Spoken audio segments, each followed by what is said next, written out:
Keyboards are like cell phones. We change them every 2 or 3 years or sometimes longer.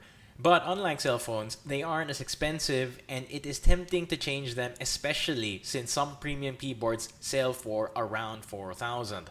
When I was younger, I had an obsession with having just wireless keyboards and mice, but that all changed when the unthinkable happened. I have used a Razer Black Widow Chroma version 2 that uses green switches the past 2 years and recently upgraded to a K70 Mark II with blue switches just 4 months ago. If you haven't yet watched our review of the ASUS M3 gaming mouse and P3 mousepad, please check out the link below. Today, we are reviewing the ASUS TUF Gaming K3 keyboard. We would like to thank ASUS for providing us a review unit, but would like to emphasize that this is not a sponsored video, nor was ASUS given any say on the review process. They are watching it for the first time alongside you. We have heavily used the K3 for 2 weeks now, and to save myself the trouble from fixing my cable management, I have had my Corsair K70 and the ASUS K3 plugged in at the same time during the review process to remind myself that the Corsair costs double that of the K3 at a little bit above 8,000, while the ASUS K3 is around only 4,000. First, let's talk about the design of the chosen metal finish and the overall look of the K3. The aluminum chassis is a glossy black finish which is very attractive. This is different from my K70, which has brushed aluminum.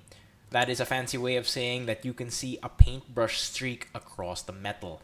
While the K3 doesn't have a matte finish, which I usually prefer, I can tell you right now that I am a convert to this kind of glossy look. And even if you aren't into glossy, you probably won't even notice it unless you have an overhead light.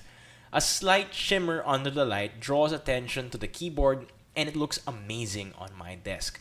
If only I could say the same for the heavy branding of the wrist support and the ASUS logo.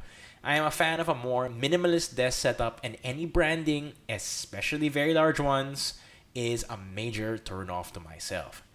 However, the magnetized and low-profile wrist rest is genius. It essentially connects itself without any effort whatsoever and has never moved during use. The wrist rest comes with 6 rubber pre-installed pads so that you don't need to worry about it scratching your desk. This is a really nice feature, especially if you like taking the wrist rest off every now and then, and so then you can admire more of just the keyboard. Coming from a Corsair K70, which costs double that of the K3, the wrist rest takes more effort to remove, and it always gathers dust in between where it snaps in place. So I've just gotten used to leaving it on permanently. The worst part is that the Corsair wrist rest slightly covers the sleek RGB lighting at the bottom of the keys. This isn't true with respect to the ASUS K3, which makes it really nice to look at even when you are looking at your desk from afar. If you have clammy hands, you may find that your hands sweat more while using the flat K3 wrist rest, which doesn't offer much breathing space as opposed to the textured grip of the Corsair K70, which does. A perfect blend of both would have been my preferred choice, but no such thing exists, and I am against all wrist rests which use leatherette because they will pulverize in Philippine weather in a year or two. A USB 2.0 slot exists at the back of the K3, and while this is always good to have, I dislike that manufacturers keep placing it at the back, where you need to lean forward to guess where it is. Corsair also shares this problem, and it is frustrating why several generations down the line we haven't seen more manufacturers move it to the side. This is something that Razer keyboards correctly nailed several generations ago already. It makes plugging stuff in and out effortless. The lack of dedicated media keys is a bit of a downer. I have grown fond of my Corsair's volume scroll wheel and the mute button. Although you can change the volume by pressing Alt plus F10 or Alt plus F11 on every keyboard, that involves more steps, and while I have memorized most of the keys on a keyboard already, I rarely use the F keys, and so I need to look before I can execute. I'm sure I'm not the only person who hasn't memorized these. Having a volume rocker or a wheel makes a much more pleasant experience, and I have found myself reaching towards my Corsair keyboard, which is usually 12 inches away, each time I've wanted to adjust the volume rather than go through the hassle of pressing two buttons I haven't memorized. The ASUS K3 uses Aura Sync, which is controlled by two software, ASUS Creator and Armory Crate.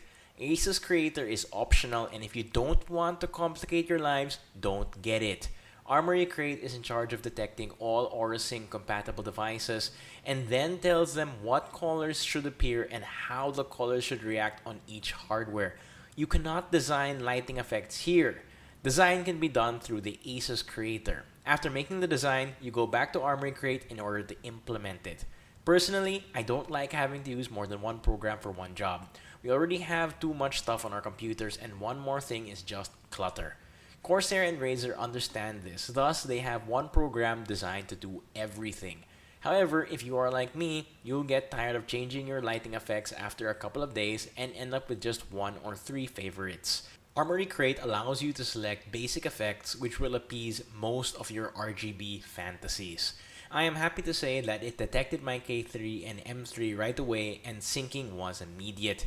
In short, if you are RGB crazed and are very particular about your lighting, there is a learning curve and an extra step to the process due to having to use two programs instead of just one. Typing on the ASUS K3 is a pleasure. It comes with the options of red, brown, and blue switches like this review unit. The keys are responsive and wonderfully clicky, and best of all, the blue switches are loud and satisfying.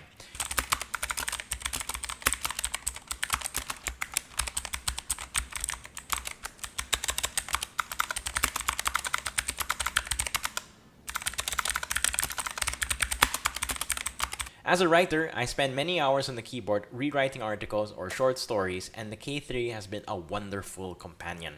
2 weeks, however, is too soon to tell how well these keys will hold up. However, it is good enough. I am no stranger to defective keyboards out of the box. When I first bought my Razer Black Widow Chroma version 2 keyboard 2 years ago, I discovered that after 3 days of use, the Z key was no longer working. I documented this in an article I sent to Business World newspaper.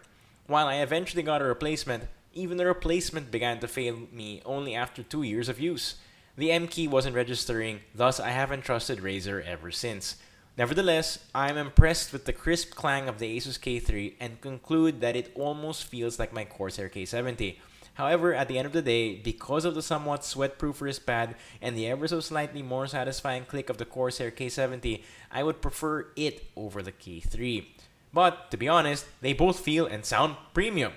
And the blue switches on both brands are practically the same. And due to the major price difference between the two, if you are looking for a good and satisfying keyboard and don't want to spend an additional $4,000 on the media keys, then I highly recommend the ASUS K3. Thank you to our real sponsors, you guys. Thanks to everyone who continue to support us on YouTube and Facebook, without which we would have no purpose being here, and we would like to give a special shout out to the following customers who have always been easy to deal with and some of who supported us very early on. Dio, Marco, Raf, Jason, Jash, Kashka and her brother, Jason on Facebook, Miguel S. And finally, a special shout out to our hardworking team which keeps us and our clients afloat. Gerald, Ren, Rocky, Rox, and Jay. So I guess that's everything, and stay safe everyone.